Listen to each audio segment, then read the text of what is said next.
मदनी भट्ट। आप कहाँ के रहने वाले? मैं हंदवारा का रहने वाला हूँ। किस क्लास में पढ़ते हैं? फर्स्ट क्लास में। आपने हाल ही में जो है मैं बहुत प्राउड फील करता हूँ अपने देश के लिए। मैं अपना नाम रोशन करना चाहता हूँ कि मैं इंटरनेशनल में इंशाल्लाह गोल्ड मेडल लाऊं। उसके लिए मैं इंटरनेशनल में गोल्ड मेडल लाऊं।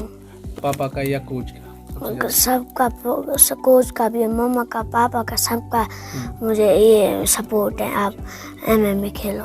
पापा को बहुत खुशी हुई और मुझे भी हुई खुशी। मैंने गोल्ड मेडल लाया अपने देश के लिए। सर भी खुश हुए और सर बहुत खुश हुए उस टाइम। और स्पोर्ट्स एकेडमी हंदवारा वो बहुत सपोर्ट कर रहे हैं हमको, हमारी एकेडमी को, और हमें स्टूडेंट्स को बहुत सपोर्ट कर रहे हैं। हाँ, होने चाहिए।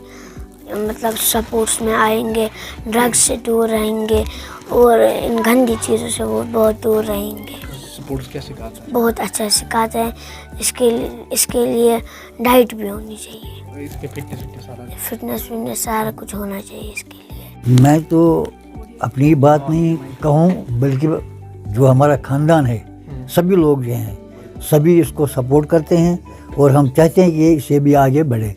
और जो गोल्ड मेडल उन्होंने हासिल किया है, हम आइंदा भी ये चाहते हैं कि आइंदा ये इससे भी आगे चले।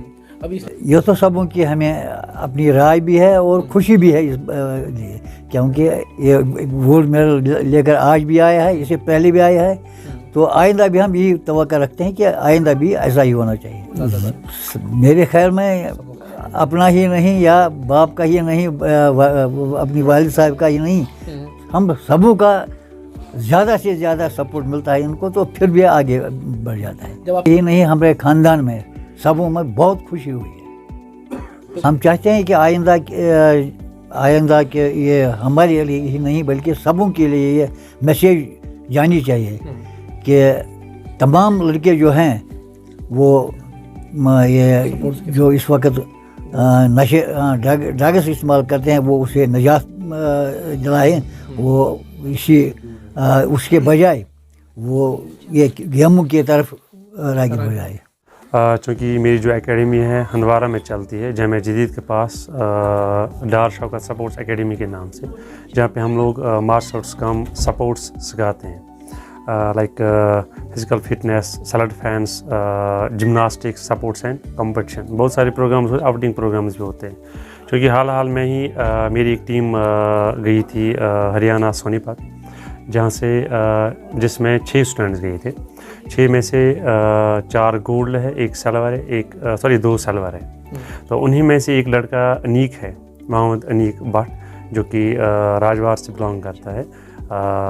इसने वहाँ से गोल्ड मारा। 2 फाइट खेली इसने। इसने जो गोल्ड फाइट इसकी वो पंजाब के साथ थी। ये जो मार्शल आर्ट्स में जो जिस गेम में ये गया था उसका नाम है तंगसूडो, जो कि AJFI में भी है, रजिस्टर्ड गेम में। तो अभी अनीक वहाँ से गोल्ड मार के आया, बट इससे पहले इसने जम्मू में स्टेट खेला था, कलारी पाइतू का भी, उसमें भी इसने मेडल निकाला था। उससे पहले इसने डिस्ट्रिक्ट खेला था कोपारा में, उसमें भी इसका गोल्ड मेडल था। क्योंकि इसकी अच्छी परफॉर्मेंस है। और मेरी जो एकेडमी है ये MMA की है, इसमें रजिस्टर्ड गेम सारी है। तो हम लोगों का थ्रस्ट ये होता है, हम लोगों का जो एम है, क्रैक्स है, वो यही है कि बच्चों को जो कि ड्रग से दूर रखा जाए और इनमें जो हिडन टैलेंट उसको प्रमोट करा जाए, क्योंकि आज ड्रग्स का ज़्यादा है। तो इस चीज़ के लिए हम लोग इनको एक्चुअली क्या है कि इन्होंने अनीक जैसे वहाँ से आया, तो इसके माँ बाप ने, इसका दादा है, दादी है, अंकल है, 2 इसके, तो सारे इसको सपोर्ट करते हैं। इसका कज़न भी मेरी एकेडमी में है, जो कि बहुत अच्छा फाइटर है। उसने भी हाल में भी एक नेशनल में गोल्ड मारा है। बहुत अच्छा लड़का है वो भी, but unfortunately he is outside right now. तो इसको घर वाले बहुत सपोर्ट करते हैं। ये भी अपने देश के लिए, अपने स्टेट के लिए, अपने माँ बाप के लिए खेलना चाहता है। छोटी बच्चा तो छोटा है एक्चुअली। मार्शल आर्ट्स क्या है, इसमें कोई एज बार नहीं होता है। इसमें अगर आप 4 साल से स्टार्ट करेंगे 50, 60, 70 एज तक, क्योंकि फाइट ये नहीं है, इसमें बहुत सारी चीज़ें होती हैं, जैसे योगा होता है। हाँ, एक चीज़ तो मुझे ये भी याद है कि मेरी एकेडमी में योगा भी है, योगासना भी एसोसिएशन में हम लोग चलाते थे, उसको भी हम चलाते हैं। तो इस लिहाज से मैं बोलना चाहता हूँ कि ये भी छोटा बच्चा है, बट अभी इसकी एज जो 6, 7, 8 ईयर्स है। तो 8 ईयर्स में इसका जो स्टेमिना वो ऐसा है, और इसको इतनी पीछे से इसको इतना सपोर्ट भी है। तो आप खुद सोचें कि होप के आगे आने वाले टाइम में बहुत सारे मेडल्स अपने देश के लिए, अपने स्टेट के लिए गौरव से